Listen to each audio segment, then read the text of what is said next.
The views and opinions expressed in this broadcast do not necessarily reflect or represent the views and opinions of WBGR Network. Any questions or concerns about what is said should be directed to the show host, whose information will be provided upon request.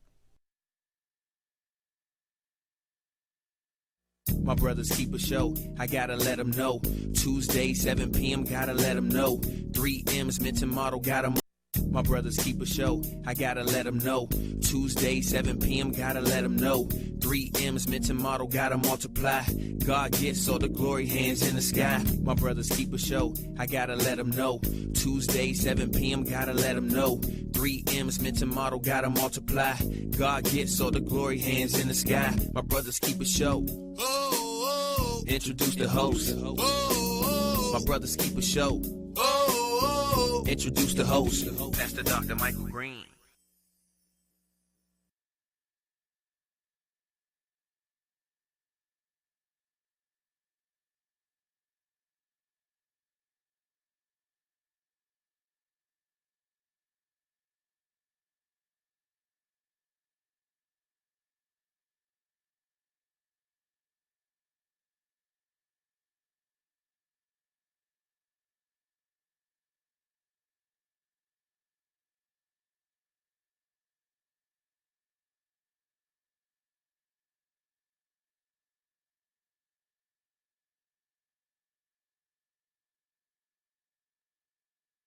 Terrific what?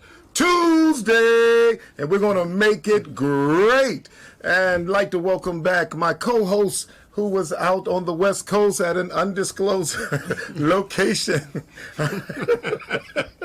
Dr. Brian Champion. All right, yes, sir. And good of course, to be back. Amen, amen. And of course, we have sitting in with us again tonight, Presiding Elder Kevin Jerome Agee, Washington, Virginia District. Welcome, welcome, welcome, sir. Thank you, sir. All right. We'd like to also welcome our Fort Worth, Dallas, Texas area, San Antonio, Raleigh, Durham, Winston-Salem, North Carolina, New Jersey, of course, the Maryland and Washington, D.C. area. Also on the West Coast, Pomona, California, the Imani Christian Cathedral, under the leadership of Bishop Jelani Kafela. Thank you so much for your support. Also, a shout out to Bishop James B. Walker of the Christian Methodist Episcopal Church. Thank you so much for your constant support of my brother's keeper. The call-in number tonight... Excuse me. The call-in number tonight, of course, is 301-429-9247, 301-429-WBGR. Also, remember to like and share. Like and share. You can watch us on Roku, or you can simply... Excuse me. Or you can download the WBGR app on Fire Stick. And if you are watching us on Apple, welcome, welcome, welcome. That's Apple TV. I'd like to welcome you so much. Yeah, I'm going to need that. Okay, before we get kicked off right quick, I'm going to go ahead and pass it over to Dr. Brian Champion, see if I can get a glass of water or something going on to kind of... do what I need to do. So you can go ahead with the... Oh, thank you, because I know I've been gone for a couple of weeks. I understand you're getting a little choked up to see me back in studio with you today. Literally. Choked up. Yeah, but it's good to be back. Haven't been here for several weeks. So, yes, sir. Several weeks. So 1, 2, 3, 4, 5, 6, 7. Actually, let's say 3. You were missed. And I missed being here. And, yes, one of the things I just was going to say is last week while I was away, and actually the week we didn't broadcast when we were at annual conference. It was really good to run into several individuals who are watchers and listeners of the show. Okay. And just to kind of share with them and for them to pass on encouragement about the show and what's going on. All right. And so I really just wanted to say from my standpoint that I appreciate that confirmation that people are sharing for that feedback. I appreciate that you watching, and I appreciate you also sharing your likes and positive words about the show, because it really means so much. And what I also realize is that when you're sitting in a studio like this, all I see is the few of us, but we really have no idea who all we're having the opportunity to touch, and who we are watching the show, or maybe even watching the rebroadcast. And so when people share that with you, you know that I'm not just talking to you and Reverend A.G. Week after week, that we're talking to a larger audience. So we thank God for all of you who are faithful listeners and watchers of this show. Very good. Very good. Amen. And welcome back. We thank you. Definitely praying safe travel mercies. Also, Elder A.G., you were also in Arizona as well, correct? Absolutely. So now it's not an undisclosed location. Now it's not. Phoenix, Arizona. 710 million summits and General Connectional Board meeting. That's right. That's we right. were where we were supposed to be. That's where right. we were supposed to be. That's right. Doing an effective job. All right. We also like to welcome Dr. Leo Pinkett. He's the General Secretary of Ministry to Men, Christian Methodist Episcopal Church. Welcome, welcome, welcome, sir. Hey, man, how you doing, Doc? We're doing great over here, man. We're doing great. How about you?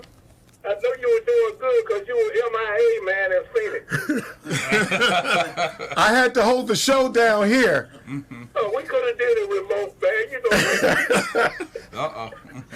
That's okay. I think I got an excuse on that one. I got you. How you doing, man? I hear you, man. I'm doing tremendous, man. You know, your co-host there, man, he just took over the conference. That's what he does. Look, it's amazing that you probably have an overflow in call-ins tonight. Well, I'll pay you later, Doc. Well, we thank you, too, for giving us the opportunity to share about the show, because you did give us that platform during the Ministry to Men meeting to talk about the show and to talk about the outreach. So we thank you for that opportunity. Yes. Yes. Thank you so much, Dr. Pinkett. Thank you so much. Always a pleasure. Always a pleasure. Did you have an opportunity to see what our topic was going to be tonight? No, I didn't. Yeah, we're going to talk about some Jay-Z and some Colin Kaepernick tonight. Oh. Yeah, we're going to just... Interesting discussion. Absolutely, absolutely. And we want to know, do you think that, did he really did Jay-Z throw Colin Kaepernick under the bus? Nope. You don't think he did? Nope, let me tell you why. Okay, well, I was waiting on that. Go ahead. Let's go back with the Nick when he first denied that he was black. You don't remember that, do you? Come on with it. Come on with it. Okay. The first time they approached him when he signed with San Francisco, was the accusation that he was black. He didn't play up to that. Okay. Not that it was a total denial, but how you gonna say with 1 ounce that you ain't? That's number one. That's number one. Number two is, I think that Z made a business move that's going to play out in everyone's favor. I hope. Because if you ever read the book, The Spook That Sits Behind the Door. That was a required reading back in the 60s and 70s in colleges across this country. Yes, sir. You can Google that. You can Google that because y'all ain't old enough. Maybe you, Brian. Oh, my. But check that out, and you'll see what might be playing out. Yes, sir. Yes, sir. What might be playing out now. You know, Z is street now. First of all, you know, he got some speech savvy. Oh, yeah. And he's played in that corporate community, and he's been accepted as long as he don't brag too much about his wealth and his power. Yeah. So I think it's going to play out in the long run. It pissed me off, excuse the expression, I'm sorry to use that it happened like that, because that would have been a stage that could have upset America, you know? Well, we do know that Rock Nation is going to be the league's live music, entertainment, and strategist consulting on entertainment and social justice projects. And it is rumored that Jay will be he'll be the owner of an NFL team even. That portion is a rumor. You Yeah, that's a major rumor now. Because, you know, when you start to, I remember when Mr. Cosby tried to buy a radio station. NBC? Everything, you see, and everything has been planted against him. They want him dead. That's what that was about. But let me ask you this, and I want to pose this to all the gentlemen on the panel this evening, is do you think Jay-Z is selling out? No. No? Presiding Elder, do you think he's selling out?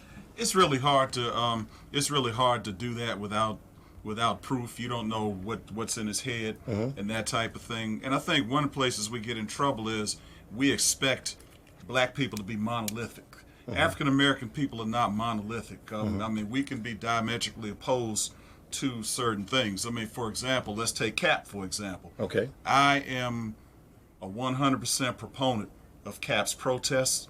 I appreciate the fact that he stood up for the issues on principle, sacrificed his NFL career to stand up for what he believed was right, to be an advocate for justice. And, you know, Jesus said, where your treasure is, there will your heart be also. Cap put his money where his mouth is. So I tremendously support all of that. However, even though he's a very intelligent young man, almost straight A student, a lot of common sense, a lot of business savvy, one thing he did, at least beside what General Secretary Pinkett identified, one thing he did that I'm totally diametrically opposed is that he discouraged folk from voting in the last election because of the choice of candidates. Now, I'm totally diametrically opposed to that. So we don't have to agree with somebody on every subject in order to have mutual respect. So, you know, to just brand Jay-Z as a sellout, I think is premature. You know, you really have to, you know, look at the whole situation and analyze. And not too long after the controversial event happened, I believe News One was the first outlet to publish a story by Reverend Al Sharpton saying that Jay-Z versus Cap was the wrong fight. And it's very easy to get caught up in pitting two major African-American players against each other, and you end up getting caught up in that fight as opposed to fighting against institutional racism and the slavery plantation mentality that exists among the owners of our professional sports teams. Yes, that's one thing that I was looking at, is that that's something that has always been done in times past, is putting one against the other. Oh, Willie Lynch. Yeah, absolutely. And when you look at, it's always a basketball player, another basketball player, say LeBron James against Michael Jordan. You're always putting two African Americans against each other. Dr. Champion. Yeah, actually, and I appreciate both General Secretary comments and Elder's comments. And when you really look at it, then the things we got to look at from how we move forward, how do we move a cause forward, is that, you know, we don't live in a time where there's like this takeover, where we can just go in and destroy an institution from the outside. What we have to do is we have to be engaged as internal partners in order to effect change. Because, again, the NFL is a very strong network, and it is going to protect its brand to the best that it can. However, we have to find ways to engage them as partners in order to effectively be able to sit at the table with them, have dialogue and conversation. And so that doesn't make him a sellout because he sat down and he's engaging in being given this opportunity. What I always find really interesting is that people will say that until they're offered the same opportunity.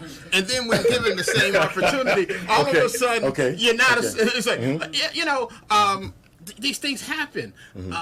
But we have to then, once we have a seat at the table, we have to remember what got us that seat. And still become an advocate for that equal rights and the fairness that we all want to see occur. Amen. Amen. Thank you so much. If I may, that all the statements are so powerful tonight. It just opens up a cadre of angles that might be happening before us. But you know, society, for some reason in America, and I say America because that's mostly what I'm familiar with, is in big business, once you got one, that's enough. They limit us to think that we always have one major player. just noticed how they're doing LeBron now. LeBron has brought so much to the table because he kept his team from childhood. Mm-hmm. That player, that brother who's his business manager, absolutely, was sent to school. Absolutely. By LeBron to get the knowledge to do what they're doing now. Now he got the power, but sometimes black folks now mad at him because he can make and break a player, man. Yes, you know? Yes, he can. And he's not, and it's not a personal deal with him. It's just reality. Yes. I don't ever remember him biting his lip. Well, I tell you that absolutely. Just want to give a shout out to Reverend Willie Corbett, Sister Wanda Briscoe, Sister Candace Dula, and Brother Bernard Session, Pastor James Dunbar, Sister Leslie Cash Tibbs, and Sister Gwendolyn Jean Wallace Agee, someone's helpmate over here. Oh yeah, I know her very well. Brother Agee on that, who laid that out? This is he, sir. Yes, it is. Yes, sir. How you doing, man? I'm wonderful, sir. Good to hear you. Good to be with you. I said, dog, that brother sound like Agee, but he sounds so young. Sounds can be deceiving. I'm the oldest one of the three of us.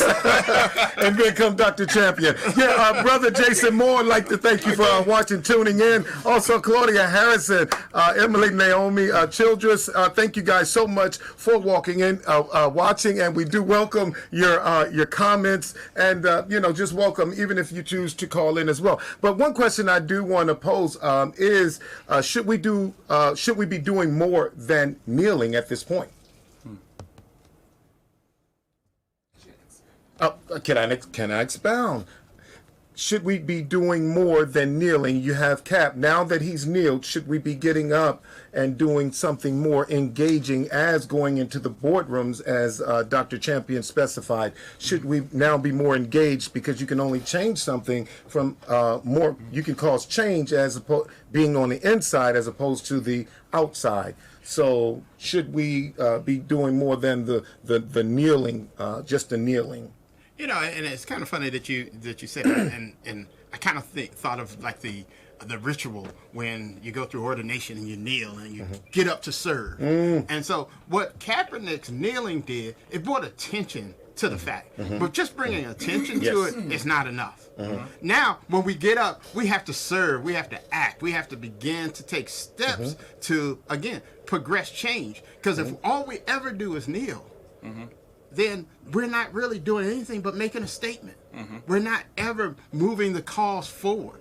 And that's what we're really called to do, to take action and to move. And I think that's what we should be doing now. And I think that is, in part, what we actually see from Jay-Z as well. Amen. I'd like to take that in a different direction. And the different direction is, well, one, when Cap knelt, it was an action. And I mean, it was an action that he paid dearly for. I mean, it was an action for which he was basically blackballed and blacklisted, because they are persons with not nearly his skill level, not nearly his experience, not nearly his ability to win, who have gotten jobs as quarterbacks in the NFL, whereas he's been out of football ever since that event took place.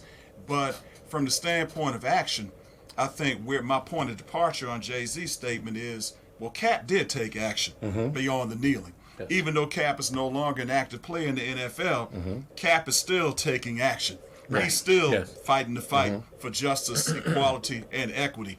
He's doing it with his labor and with his money. Yes. Now, unfortunately, it's unfortunate that there was not more of a brotherhood and an organized effort among some of the players in the NFL. Absolutely. Because the bottom line is, I don't know the exact percentages of African Americans on rosters in the National Football League, but if the vast majority of the brothers decided we were going to strike and not play, that's right, then all of a sudden these owners don't get the money from the concessions that are sold at the stadium. All of a sudden there are no games to be on television, so they don't get all the money from these commercials. that costs hundreds of thousands of dollars for a 30-second spot during the regular season, several $1 million per 30-second spot during the Super Bowl, and somewhere in between that in the playoffs. So if there were more of an organized effort amongst the brotherhood of NFL players, and they decided, you're going to mess over our brother like this, fine, we're going to shut it down. That's right. We're not going to play. That's right. Then all of a sudden, and you look back at history, that's what made, for example, if you go back to the days of the Civil Rights Movement, that's what made the Montgomery bus boycott so effective. Absolutely. Everybody carpooled or walked to work. And basically, when these domestic workers and these other folk weren't catching the bus system was shut down because even though they couldn't stand our black skin, though they wanted to call us the N-word, they didn't have any problem taking our green money. So when we decided that we weren't going to use the services, we shut it down. If the brothers had organized, so what folk didn't do is organize people. Hey, right? I'm gonna put my community organizer hat now. Organize people, organize money. That's how you have the power to effect change. Organize people and organize money. If the brothers had organized and decided we're going to boycott, we're not going to play, they could have shut it down. I agree with you there. You're so on it, man. You're so on it. One thing, too, his position and status, he wasn't the only brother kneeling. That's right. No. All right? But he had the #1 position. Absolutely. Yes, sir. And that got in their head, man. And a position they don't like for us to have. Absolutely. I remember one time when Walter Lewis was playing college football at the University of Alabama. I was at a Black Seminarians conference where Dr. Joseph E. Lowry, the longtime executive director of the Southern Christian Leadership Conference, was speaking. And I remember Dr. Lowry said he was going to cut his speech home. It was college bowl season. He was going to watch Alabama play in the bowl game. So he said, I got to go help the black quarterback win. They'll let us run the ball, but they won't let us run the team. Because the quarterback position requires intelligence and leadership ability and the intangibles. No, they can't stand for us to be quarterbacks. They can't stand for us to be head coaches. That's right. And quiet as it's kept, even though you're talking about Jay-Z might become an owner, they don't want us to be owners. Remember the late Jimmy the Greek Snyder. If black people take over the front office, the coaching in the front office, there's nothing for the white people to do. You remember Jimmy the Greek Snyder when he said that decades ago? There are folk who really think that way. That's right. Now that a certain individual is in a certain office, that certain individual did not win legitimately, and basically they're giving license and empowerment for all these persons who had been covert racists to become overt racists again.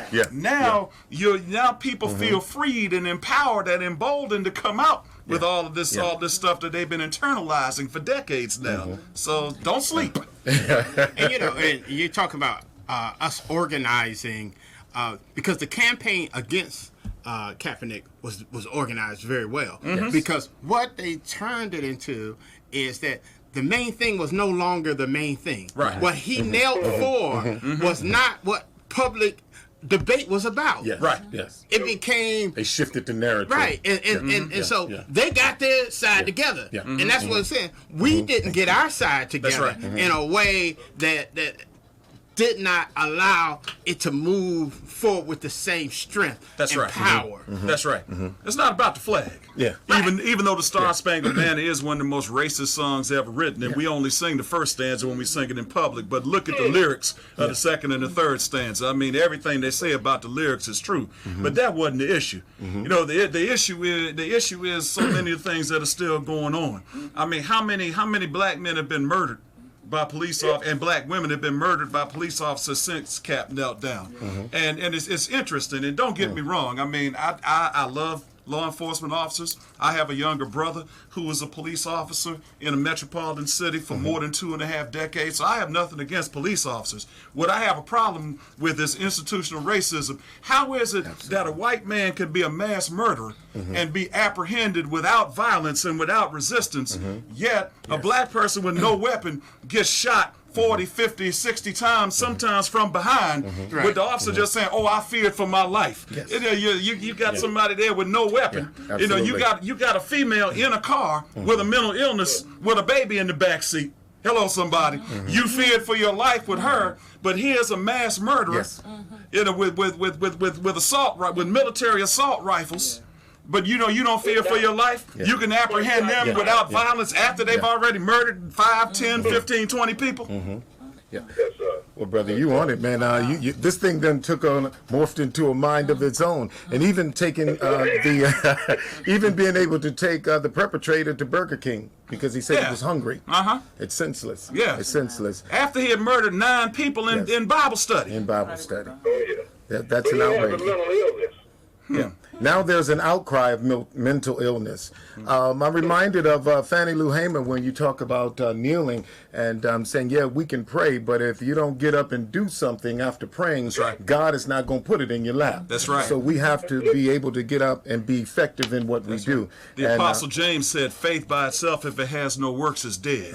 Faith without works is, yes, sir, yes, sir, yes, sir. I want to right now, I want to speak to the average brother like myself in the community.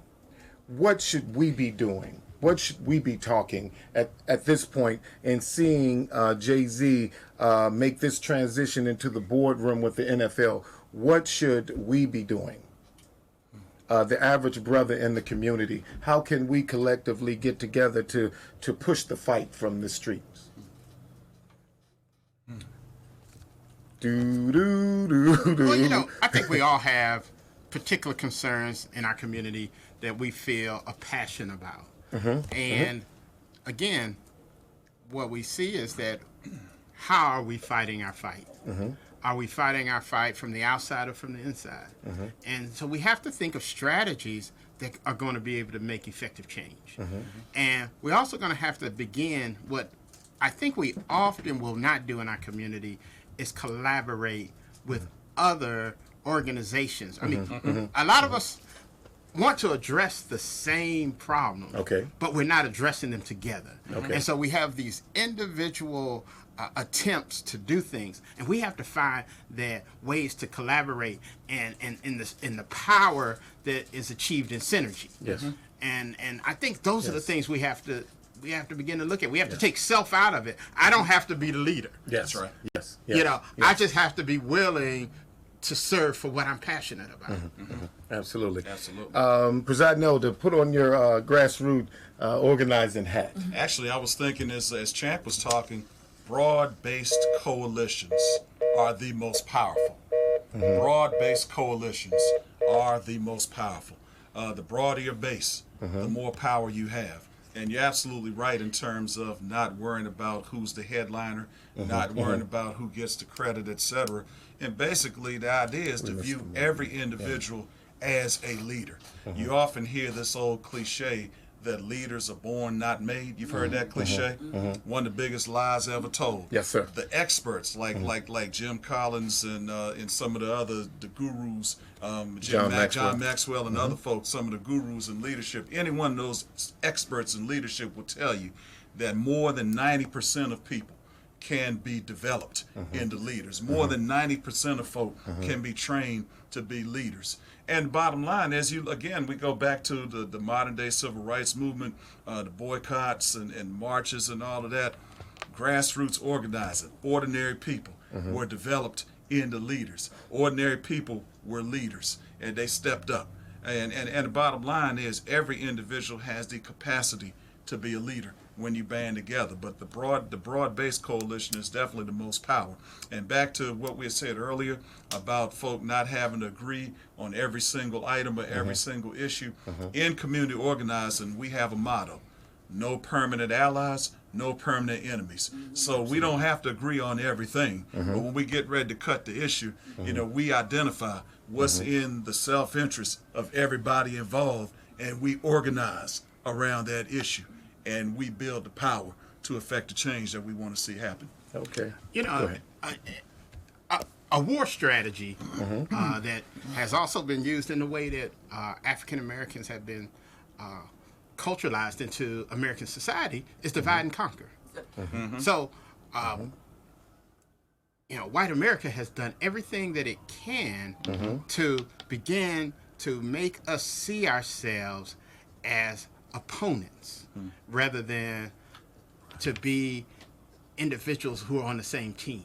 And so we get caught up in so many different things. So we get caught up in denominations. We get caught up in other faiths. We get caught up in North versus South. We get caught up in all of these things that actually begin to separate us. And what it is that now they're able to knock these smaller attempts over easily. But when you had a unifying force, and we saw it during the Civil Rights Movement when there was, a banding together, and even when you had Martin Luther King and Malcolm X, who the government tried very hard to make them enemies, but they were willing at times to say, hey, we have a common good. And you never heard Martin Luther King speak ill of Malcolm X or Malcolm X speak ill of Martin Luther King because they recognize those biggest things. But what has happened to us in many ways since then is when those leaders left us, then we became multiple movements. And what you see is, in the Civil Rights Movement after Martin Luther King, that a lot of the, I'll call them lieutenants of the movement, began to have their own separate and individual movements. And we lost that power that we had as one unified body. They became mayors of cities and other, entities, as you talk about. Well, and just other, you all of a sudden you have all these other organizations that they were leading. Yeah, absolutely. But they were not working as one. Yeah. Yeah. Okay. How about the question about athletes becoming our heroes? I think, because I know that you were talking about Charles Barkley, and he had it right when he said that the parents should be the heroes of children. But now you see everyone wearing jerseys and they have names on the back. It seems like men, I'm speaking to a male audience, seem like men have lost their identity, so therefore they are wearing other men names on their jerseys for identity purpose, to identify with the team. How about the hero? Should athletes be the heroes of our children? Well, here's what I said. There's an element of truth to that. I mean, I understand the point that he was trying to make when he said, athletes aren't role models, and they even recorded a Nike commercial. Athletes aren't role models, parents are role models, etc. Now, on the one hand, the element of truth is this: no celebrity should be deified. All of us are ordinary human beings. All of us are fallible. All of us have flaws. All of us make mistakes, etc. None of us are perfect. None of us are gods, little g gods. So no celebrity should be deified. No celebrity should be larger than life. I know that's easier said than done, but we should not look at celebrities as larger than life. So from that standpoint, what Charles Barkley said has an element of truth. However, the bottom line is, when you live a very public life, like a professional athlete does, like a politician does, like a recording artist does, like an actor or actress does, you can name the public arena. We as pastors, presiding elders, strong lay leaders in the church, for example, anytime you lead a public life, you're going to be under a microscope. You're going to be in a fishbowl. The eyes are going to be on you. There was a popular song with Berry Gordy's son, Rockwell. It always seems like somebody's watching me. Or guess what? Somebody is watching you all the time. Matter of fact, I tell folk all the time when I'm teaching about making disciples within the framework of Bible study or workshops within the church.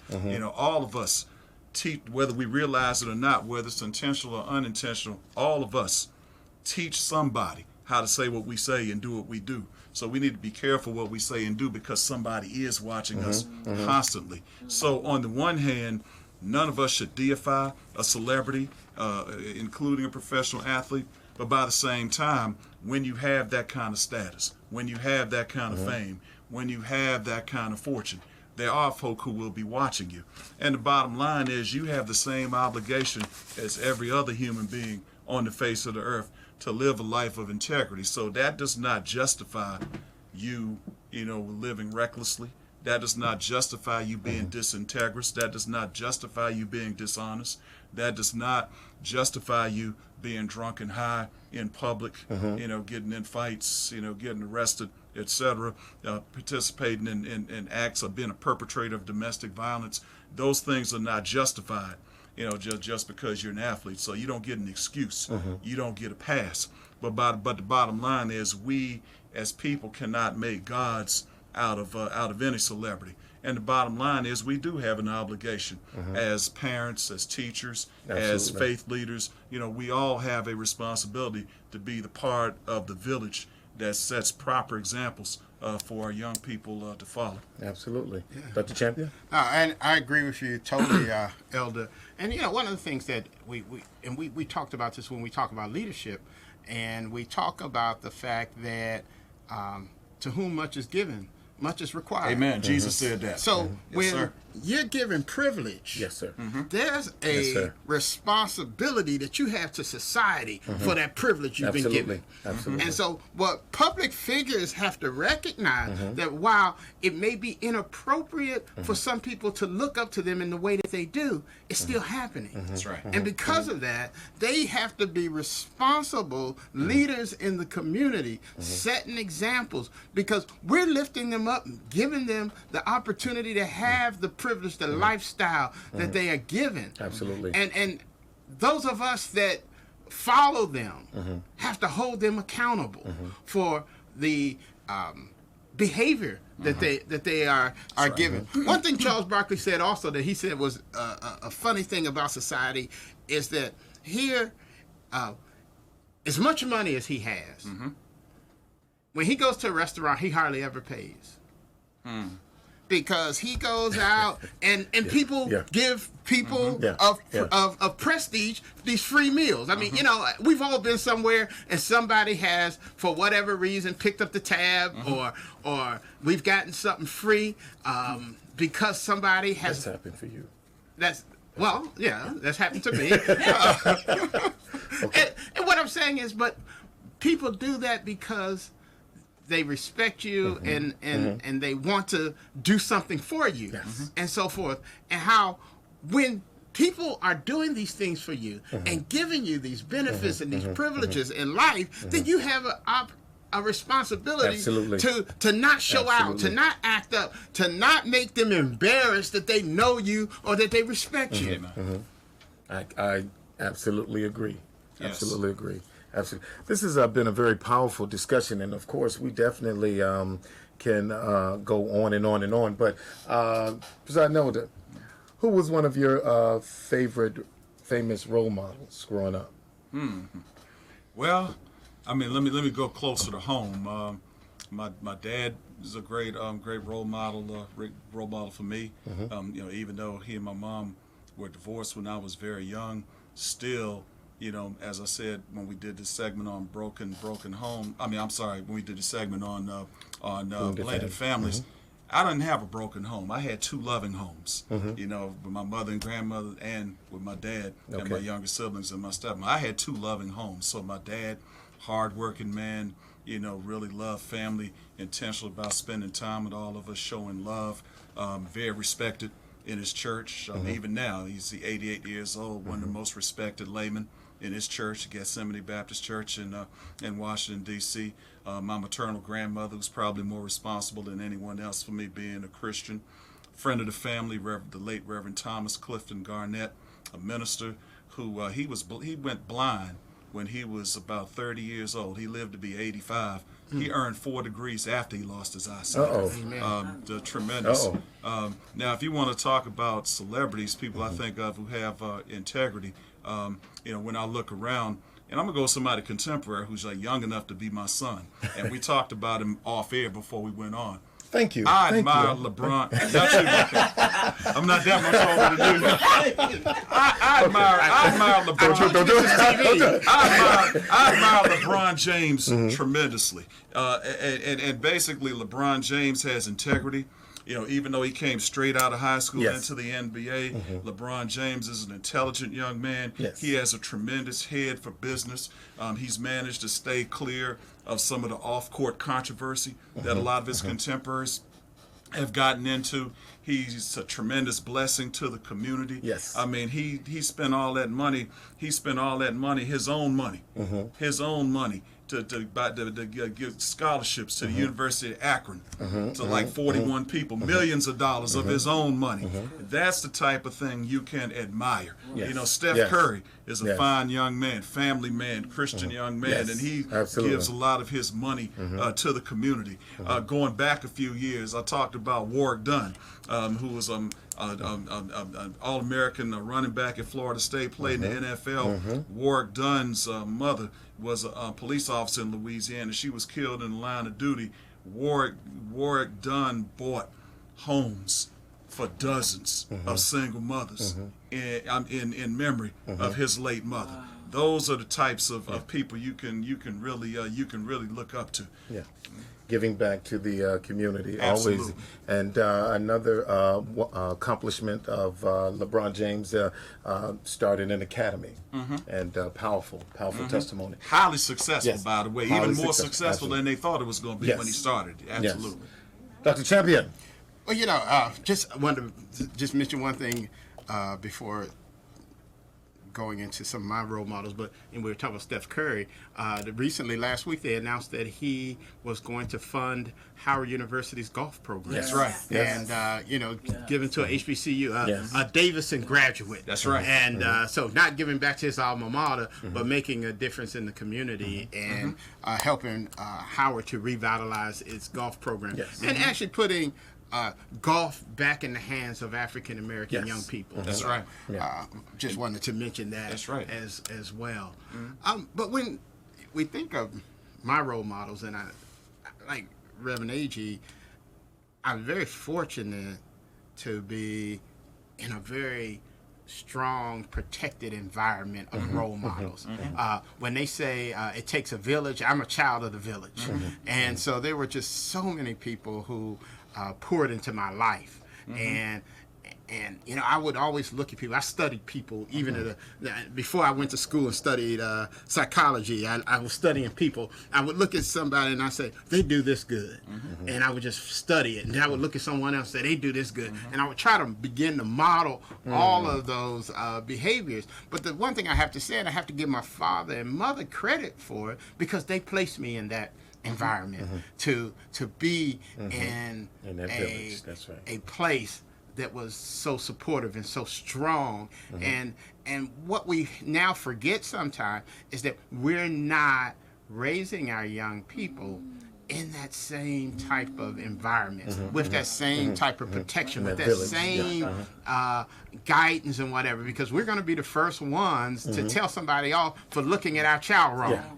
Or to begin to make excuses for our child when they do something that someone else wants to correct.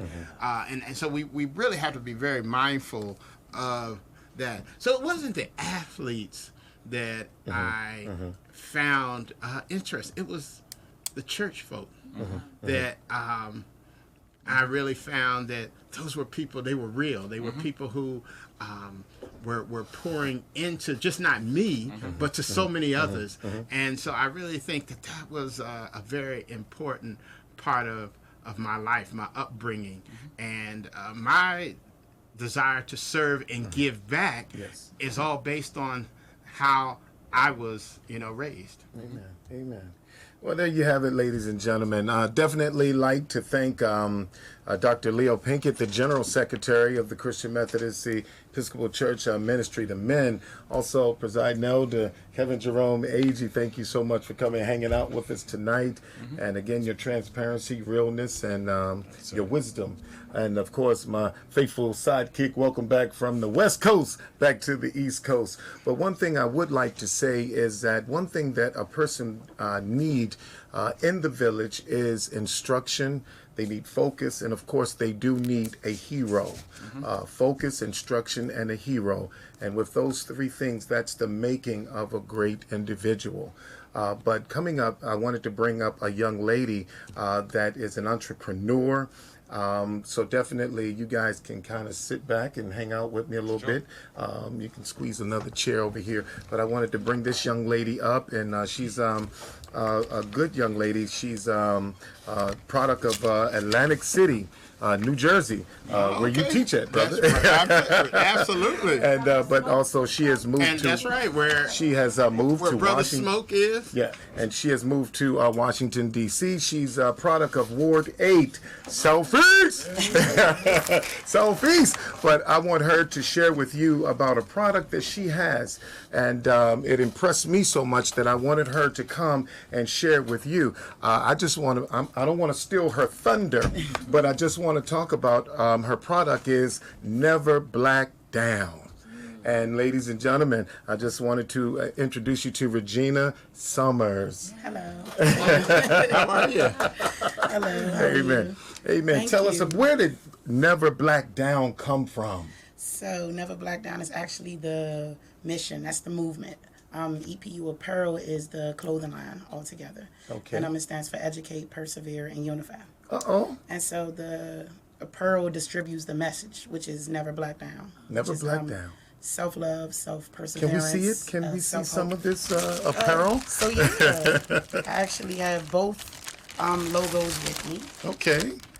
Never Black Down. One T-shirt is the bigger logo. Okay.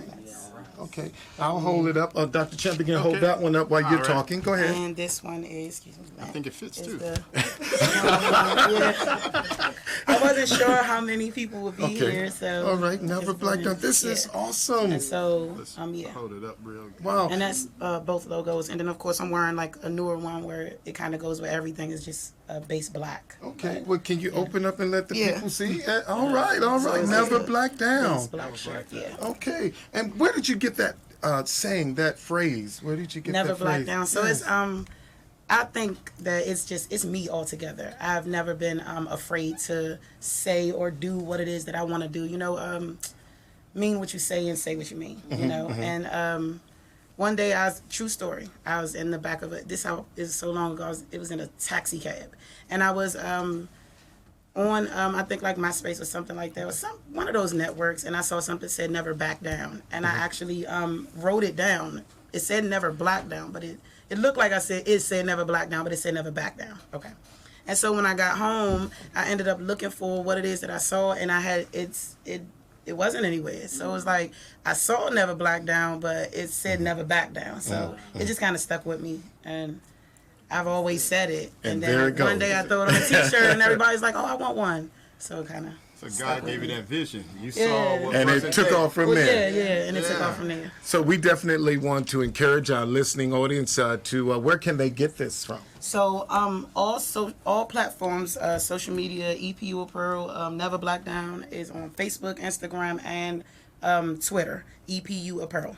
EPU Apparel. Amen. And how much are the T-shirts? $25. $25. T-shirts. And ladies and gentlemen, don't say $25. $25. We spend $25 going out to eat. Yes. And we have to understand, we do have to support our own. We have to know how to buy black and encourage one another in our entrepreneur movement. And I definitely wanted to just give you an opportunity to really share your apparel. This is really powerful. When I first saw it a few months ago, and it said, never black down. Yeah. This is a powerful statement. Do you like this, Dr. love it. Champion? I You going to do. buy, how many you got? You got me. See, you're right. I got you, brother. Don't worry about it. Don't worry about it, brother. It works because I actually take proceeds from the brand and I do community events. Amen. So I've done Guns Down events. I've done Thanksgiving drives. I've done Angel Tree last year, and then Yes. I just did a back to school event. So you're also giving back as well. Yeah. I think one time you were in Atlanta. Yes. Okay, talk about Which was that. pretty dope. I was in Atlanta because they asked me to come back out for a pop-up event. But before that, I actually went just to go. I just woke up and I was like, DC's pretty cool, but I gotta move. I gotta grow a little. Expand your territory. Yeah. And I went out there. I met a couple of cool people, and then when I came home about a month or two later, they actually invited me back out. And then when they invited you back out, you had an actual booth set up next to who? To Marshawn Lynch. It's so crazy. I didn't even know it was him. Me and my best friend actually went, and I had no idea that it was him. We was next to him for about 2 hours, just joking around, and we didn't even know who he was. Wow. So it was pretty Wow. dope. Definitely, we're going to get this information. Can you give them the website as well again so that they can know it, and we're going to put it on the thread as well? Okay. So the website is www.epuapparel.com. All social platforms, EPU Apparel. So Twitter, Instagram, Facebook. It's EPU Apparel. EPU Apparel on IG and Instagram and Facebook. Twitter. Yeah. And if you will talk, and I'd love to add your website to the ACT Network webpage. Awesome. Where we highlight a few of our businesses. And so we'd love to add you to that. Okay. All about networking, and this is what the Black community is all about: networking and coming together. Thank you so much, Gina, for coming and sharing with us your apparel. And I definitely will grab a couple of them. And Dr. Champion, we're going to support you. We're going to take care of you. Okay. Absolutely. And again, EPU is Educate, Persevere, Unify. And Unify. Thank you. Okay, you good? You co-producing over there, huh? We're about to bring her in. So I can take a vacation. You just got back. Hold on, she just got back from an undisclosed location, right? Take a vacation. Hold on, I'm the one that's due for a vacation around here. Hey, ladies and gentlemen, You took a vacation back in January. Ladies and gentlemen, our time is up, and we definitely thank you for yours. We got 6 more minutes. 6 minutes, Dougie Fresh. You're on. You're on. Okay, we got 6 more minutes. What would you like to talk about, Dr. Champion?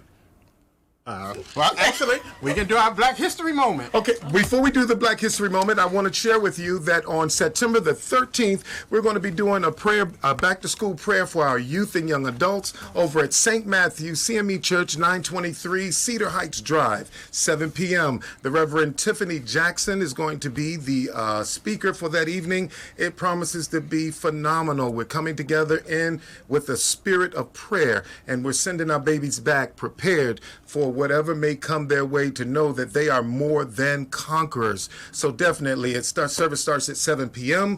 It's September the 13th, St. Matthew, 923 Cedar Heights Drive, Cedar Heights, Maryland. And see you there. So let me do also that the Button Memorial Church on September 22nd, we're going to do worship in the park. And so we're going to be at the Fort Lincoln Park. We're going to do worship service at 10:30, a very abbreviated worship service, but we will follow with a community day style picnic and a barbecue. And, hopefully we're going to have some entertainment doing that. That'll be Sunday, September 22nd at Fort Lincoln Park. And we're going to be out there. I'll be spinning some tunes for a little while out there that afternoon. This is one of the many hats he has, ladies and gentlemen. He's a DJ. And we got some artists. We got some, I don't want to call names. I don't want to put them on the spot, but we got a gospel rapper that's going to come out and do that, and some spoken word, as well as some, I think we're going to have a gospel comedian, as well as some praise and worship groups to come out as well. So that is September 22nd. You're going to be making your comedic debut. Oh, no, I did that a long time ago. We started 10:30 on Sunday, and we're going to continue on. So we're going to start off with a worship service. Pastor Oliver will preach, but we'll have an abbreviated service and move right into the picnic. Awesome. So after some of you get out of your Sunday morning service, we invite you to come on, through. Yes, sir. Yeah, you can come out and say some words from my brother's keeper. Amen. That's awesome. And ladies and gentlemen, this is some good cotton.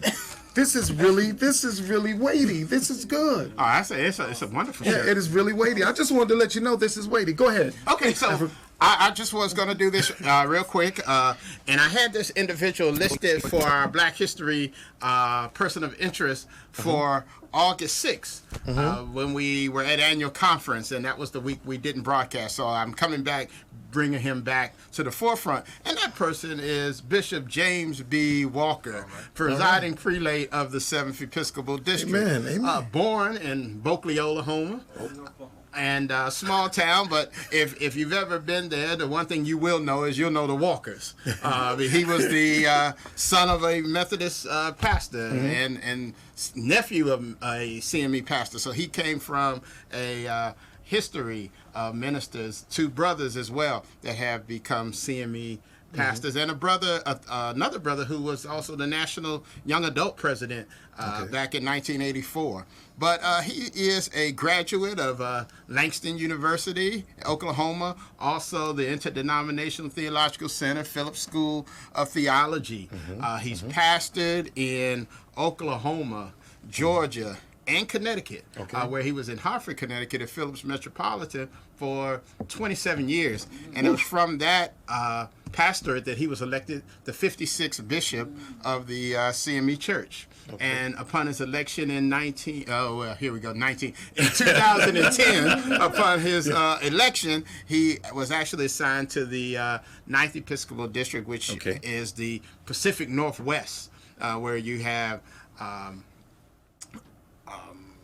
Oregon, California, Washington, Alaska. But then he has Alaska and Arizona. That's right, in Arizona. He has a lot of places, even to the point that he even had one church in the state of Texas, in El Paso. So he had a great amount of land that he was responsible for 5 annual conferences. But then he became the bishop of the 7th Episcopal District, returning back to somewhere he was very familiar with after being in Hartford, Connecticut, and now is presiding prelate of the New York, Washington Conference, as well as the Carolina Conference. So we also know that he serves as the chairman of the Board of Trustees of Phillips School of Theology, as well as the patron bishop for the Women's Missionary Council. And he is over the CIT, the Connectional IT group. So he's responsible for a lot of the technology things that are moving through in our church. So today I just want to acknowledge and say our Black History person of interest for today is Bishop James Bernard Walker. Now, I didn't introduce him as good as Rev Agee would have, because Rev Agee got that thing down. No, Michael Buffer style. Ladies and gentlemen.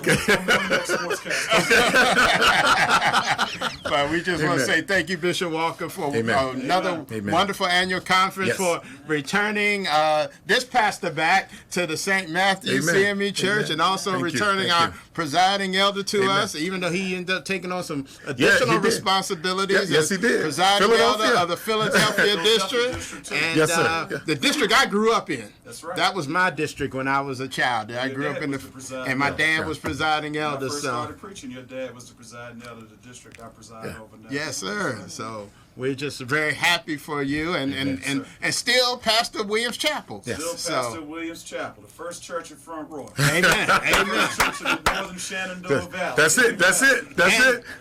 And it's still going to be a regular contributor on My Brother's Keeper. Yes. Amen. So if his plate isn't full, I mean, you got food falling off the plate. Him early. Amen. But definitely congratulations. Of Jay Bass, that God continues to enlarge his territory.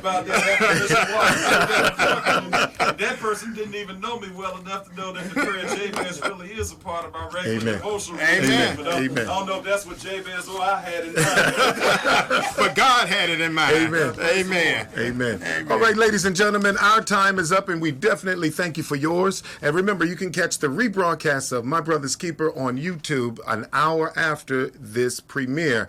And remember, when good men stand together, and also a good lady here with us this evening, we become stronger. Right. We become stronger when we stand together.